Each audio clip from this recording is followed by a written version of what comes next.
Now that I've seen Pretty Woman, it only makes sense to watch My Fair Lady. Hey, I'm Amy and welcome back. Today I am checking My Fair Lady off the 1001 movie checklist. If you don't know what the 1001 movie checklist or 1001 movie challenge is, it is basically a challenge I made up for myself where I watch every single movie from the 1001 movies you must see before you die list. If you want to know kind of a bigger explanation of this, you can check out the video I made explaining it all right there. So far, I've checked 147 movies off the list, and let's get started on 148 with a quick summary. My Fair Lady is about pretentious linguist professor Henry Higgins, who makes a bet that he can turn lowly Cockney flower girl Eliza Doolittle into a proper Victorian lady and fool everyone. This is the first musical I've checked off the list, and I didn't even realize it was a musical until I started watching it. Because before I watch any of these movies, I don't read anything as much as possible as I can. I know there are some movies on here that I know a lot about, I just have never seen, or I've never seen all of them. So I know some things about some movies, but most of the time I try to go in as blind as I can so I can make decisions and analyze it a little bit on my own, and then use the book and other research while I'm watching the movie or after I've watched the movie, kind of writing what I want to talk about in the video. So with that being said, the first thing I really want to touch on the music in this film. It doesn't have the same quality of music I feel like that other musicals from around this era had. All of the musicals made in the 1960s have this very stylized sound to them. All of the music from these 1960s movies, like The Sound of Music, Hello Dolly, Mary Poppins, they all have songs that you can just start singing them and know what they are or know where they're from. With this, going into it, I knew none of these songs. None of them sounded familiar to me at all. They do all have sort of a similar production feel, music and just production design wise, but I feel like that's the way a lot of movies looked, at least in this time period. They all have sort of the same feel. They're very pastel-y, very bright, and they do mix the Hollywood style with the Broadway style, which the book talks a little bit about. This was kind of an era where a lot of the very well-known filmmakers were going through this period where they couldn't really keep up with the way and direction that Hollywood was going. And because of that, they really started doing the musical trend, which I'm not mad at. These are some of the musicals that I really enjoyed, like Mary Poppins and Sound of Music. I grew up watching and are some of my favorite movies of all time. The biggest word you ever heard, and this is how it goes. Oh, supercalifragilisticexpialidocious. Even though the sound of it is something quite atrocious, if you say it loud enough, you'll always sound precocious.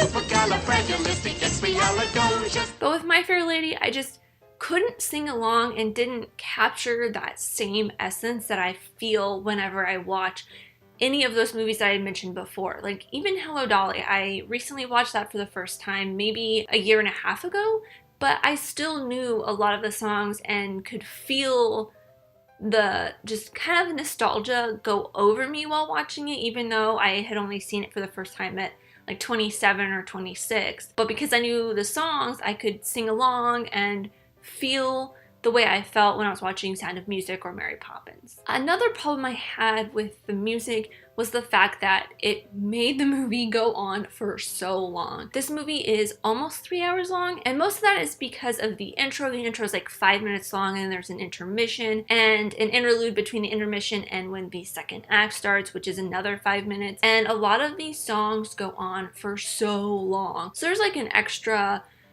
I would say, half an hour of just filler that they put into this that I was just got kind of bored. It broke up the flow and made the movie feel a little sluggish at parts to me. There's one scene where the music, I thought it went on for way too long. I think I actually fell asleep during that song, was when Eliza Doolittle's father was singing about getting to the church on time while he was drunk, and it ended up not really going anywhere. I was kind of surprised with that.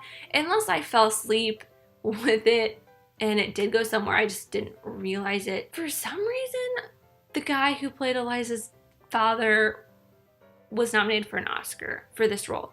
I mean, I can see why it was a good role, but I don't think it was like a Best Supporting Actor nominated performance. The music, even though it's such an integral and great part of this film, it was kind of the only real problem I had with the movie. And it's not like I can't have a problem with this movie because it's such a classic that I don't have a problem with it, but at the same time I do, only because it bored me and it felt like the pacing was a little slowed down by it. But other than that, I really enjoyed watching this movie. The way that it married the Broadway and Hollywood together really just made me feel kind of warm and fuzzy inside. I just love the way they introduced some scenes where it just felt like you were watching a stage play, but you could see it like almost in surround, the way you hear surround sound music or audio, I guess. The camera gave you this surround view of the stage, and it just looked so cool.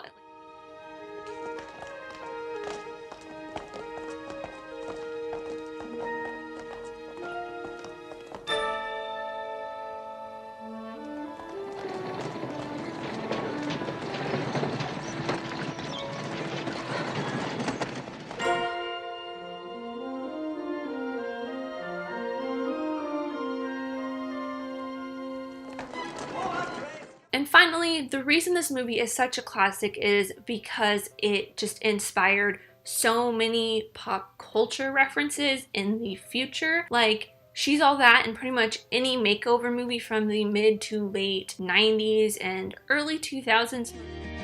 Swing the spinning step, you wear those shoes and I will wear that dress. Oh. As well as some other replications of the Pygmalion storyline, which My Fair Lady is pretty much based on the Pygmalion storyline, but movies like Lindsay Lohan's classic Confessions of a Teenage Drama Queen, which I talked about in my Pretty Woman video 2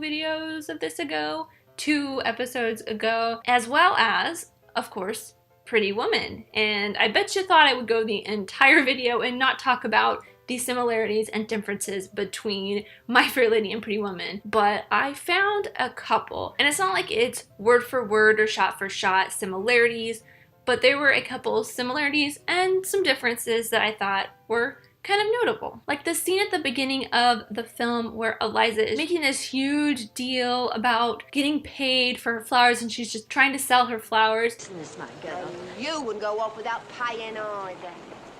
2 bunches of varlets trotting the mud. It's kind of similar in a way to when Vivian makes a scene in the hotel talking about the run in her pantyhose while the older couple is gawking at her before they get on the elevator. You know what's happened? I've got a runner in my pantyhose. I'm not wearing pantyhose. And then there's another very similar scene in both that involves horses. In My Fair Lady, they are at horse races. Come on, Dover. Come on. Come on, Dover. Move your blooming arse. While in Pretty Woman, they're at a polo match. Well done. Well done. Both women in both films do kind of make a huge scene cheering on the horses. And I thought that was kind of a funny little nod in Pretty Woman to My Fair Lady. And then there was one notable difference that I found, and it was pretty much the fact of the whole makeover situation. At the beginning, Eliza is very forced into taking a bath and getting clean and pretty much just getting her whole makeover in general, while Vivian really leans into it in Pretty Woman and is in love with the whole idea of shopping and getting a new wardrobe, but is shut off from it from the people in the store who don't want her to be in there because she's not their type or their demographic, really. As I tend to do for the clip, I am going to be showing one of the film's more famous scenes, but this time I'm doing a little spin on it. All right, Eliza, say it again. The rain in Spain stays mainly in the plain. Again. The rain in Spain stays mainly in the plain. I think she's got it. I think she's got it.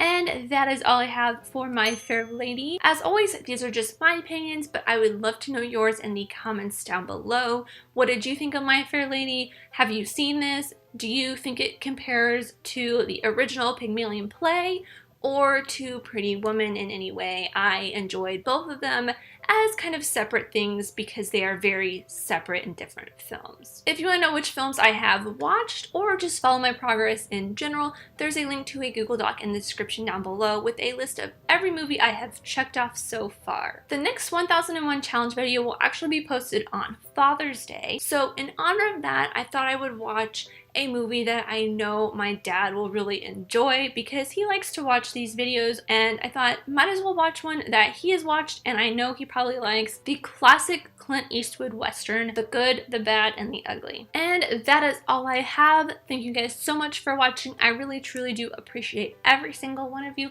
Let me know who you are in the comments down below, and let's be friends. If you enjoyed this, leave a like and subscribe if you're new because I love talking movies, TV shows, filmmaking, and film history with you guys, and I hope to see you next time. Bye!